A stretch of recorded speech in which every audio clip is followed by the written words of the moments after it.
Olá pessoal, tudo bem? Como vocês estão? Espero que estejam bem. E hoje, nessa nossa aula de número 16, nós vamos dar continuidade ao tema que começamos a tratar na última aula de tríplice responsabilização do dano ambiental. Sendo mais específico, hoje nós vamos tratar da esfera civil dessa tríplice responsabilização. Vamos falar da responsabilidade civil ambiental.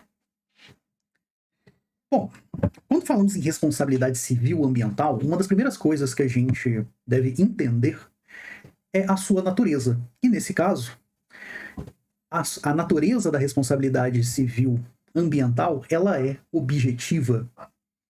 E o que isso significa?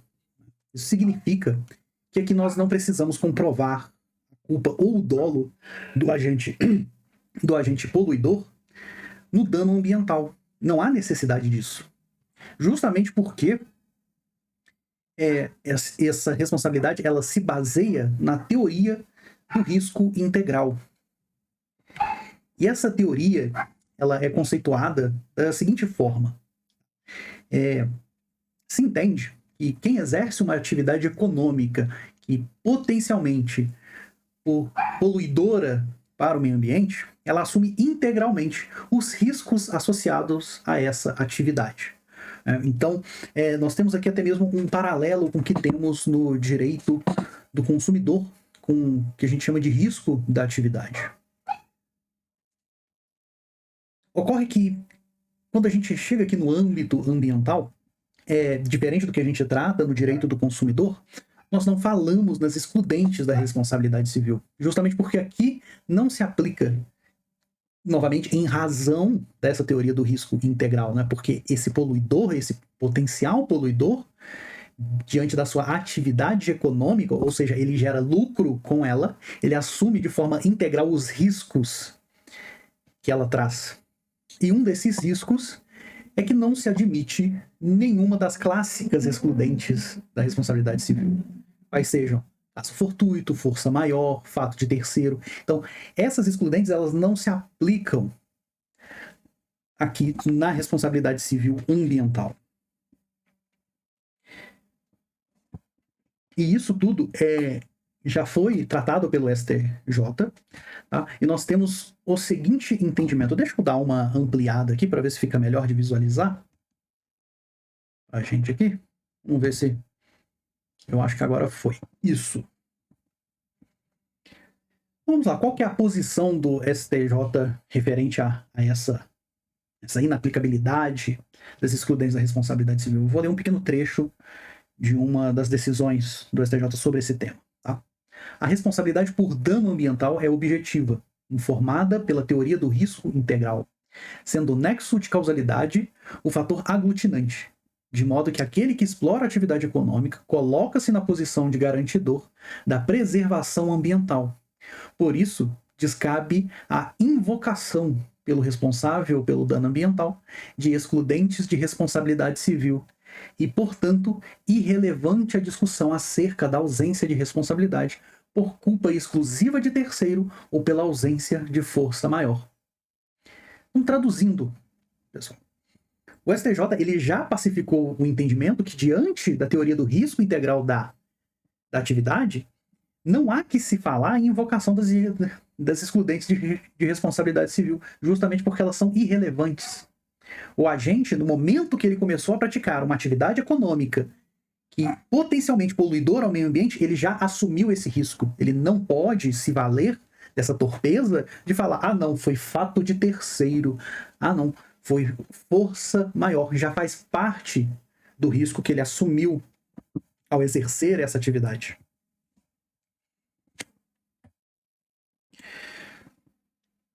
Então aqui, pessoal, basta que haja a comprovação do dano e do nexo de causalidade.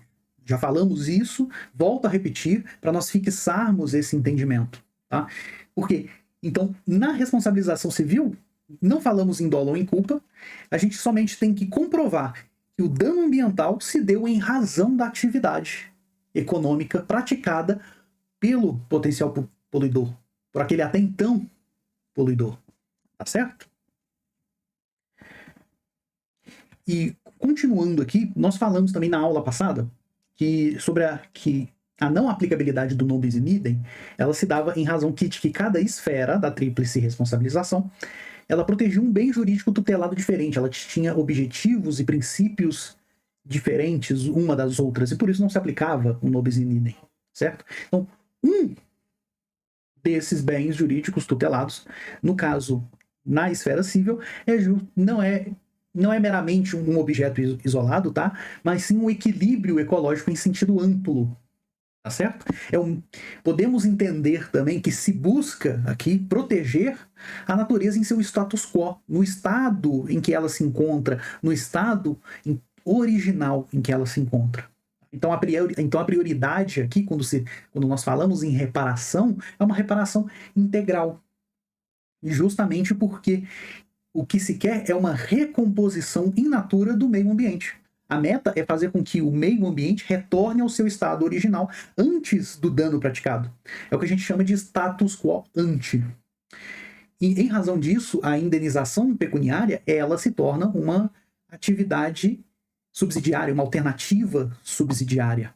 Então, muitas das vezes, ela só será aplicada quando a reparação natural é muito técnica, ela é muito difícil, ou ela é factualmente impossível de ser praticada. Não é possível mais reparar o dano causal ao meio ambiente, haverá uma reparação pecuniária substitutiva e subsidiária. Aqui cabe um adendo da minha parte, tá? Uma crítica da minha parte, eu já fiz essa crítica e volto a fazê-la, que é o seguinte: muitas das vezes acontece que o poluidor ele prefere pagar essa indenização, até mesmo a multa administrativa, do que reparar o próprio dano ambiental que ele causou. Justamente porque, às vezes, o valor pecuniário é mais barato do que reparar o dano. Então ele tenta fazer essa jogada. Uma analogia que a gente pode fazer nesse sentido é o PT que se dá, que as seguradoras dão em um carro, né? Que às vezes é muito mais barato para a seguradora dar PT no carro, pagar o valor do carro, do que mandar consertar o carro. Certo? Espero que vocês entendam a analogia. E aqui também nós temos um certo paradoxo. Porque a reparação do dano ambiental, ela independe se a atividade ela é lícita ou ilícita. Isso mesmo. Mesmo que a atividade seja lícita, autorizada, licenciada, havendo dano, o dano deverá ter de ser reparado. Tá? O foco ambiental aqui não é na legalidade da conduta do poluidor ou do agente, mas sim na ocorrência do dano. Então, se a atividade, mesmo que ela seja legalizada, autorizada, cause dano, o dever de reparar esse dano, de trazer o status quo ante, de retornar a natureza ao seu estado original, ela permanece. E por que isso acontece, né? Para a gente explicar isso, eu acho necessário um certo exemplo, tá? Então, vamos imaginar o seguinte cenário, né? Uma indústria, ela devidamente licenciada, tá? Ela efetua o descarte de dejetos, né, os influentes e tudo, no rio. E o descarte desses dejetos, eles estão também dentro dos limites fixados pelo órgão ambiental. Acontece que o descarte desses dejetos, apesar de legais, de legalizado, né, de devidamente licenciado, dentro dos padrões, eles causam um dano. Eles podem, por exemplo, acabar causando dano à biota daquele rio, né? Os peixes que existem ali naquele rio, eles podem vir a falecer, né? O rio ele pode vir a ser contaminado de certa forma e fique irrecuperável. Então, o dano ele ocorre, independentemente se a indústria é licenciada ou se o descarte se encontra nos limites fixados pelo órgão ambiental competente. Então, o resultado aqui é um só. Há o dever de reparar o dano. Nesse exemplo específico, reparar o dano seria repovoar o rio e ou indenizar de forma suplementar e subsidiária. Né? A licitude da emissão aqui, então, ela não exclui a responsabilidade justamente porque ela é objetiva e integral. ainda nesse exemplo, por mais que tenha, utilizando ainda desse exemplo, né, por mais que tenhamos mais de um agente, essa responsabilidade ela é solidária. E isso se traduz em que sentido? No sentido de que a vítima, a coletividade ou o Ministério Público, por exemplo, ele pode exigir uma reparação integral para qualquer um dos poluidores. Então, independente se tem um, se tem dois, se tem três, se tem quatro ou cinco, mesmo que eles sejam direta ou indiretamente responsáveis pelo dano ambiental, eles respondem pela integralidade da reparação. Tá? Em outras palavras, pode ser ajuizada uma ação, pode ser requerida, pode ser exigida uma reparação em face de qualquer um dos poluidores, de forma integral. Claro, ainda que cada um desses poluidores possam ser cobrados posteriormente, suas cotas partes, tá? Em razão do que a gente chama de direito de regresso. Tá bem? E por fim, nós podemos falar ainda, numa questão mais de um mecanismo processual, o que a gente chama de inversão do ônus da prova. Porque, em regra geral, temos que quem acusa deve provar o acontecido, mas dependendo da coletividade, do bem jurídico danificado, né, ou até mesmo da capacidade técnica da comunidade, da hipossuficiência técnica, o judiciário pode determinar a inversão do ônus da prova em favor dessa coletividade. Isso significa que o suposto poluidor é ele quem deve provar que ele não causou o dano que deu motivo àquela ação civil pública. Então é a partir desse momento, e diante também de que ele tem a capacidade técnica, que esse suposto poluidor ele vai ser exigido, né, vai ser imposto a ele que ele prove que ele não causou o dano, que ele não é responsável pelo dano causado ao meio ambiente. Então ele tem que vir e falar, olha, eu não cometi esse dano ambiental, por mais que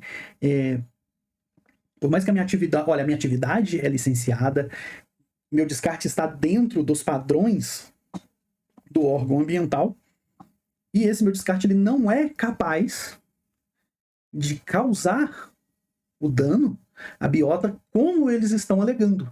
Então, ele tem que provar essa forma através de laudos, né? Através de laudos técnicos, de estudos também, e é por isso que é muito importante aqui o respeito ao princípio da precaução. Porque se há uma incerteza quanto a responsabilidade desse dano, princípio do indúbio pro natura, sempre em favor do meio ambiente. Tá bem? Bom, pessoal, por hoje é só. Deixa eu só tirar esse zoom aqui para ficar mais fácil para vocês enxergarem, né, a síntese da nossa aula de hoje. Ficamos por aqui. Nos vemos na próxima aula e até a próxima. Muito obrigado.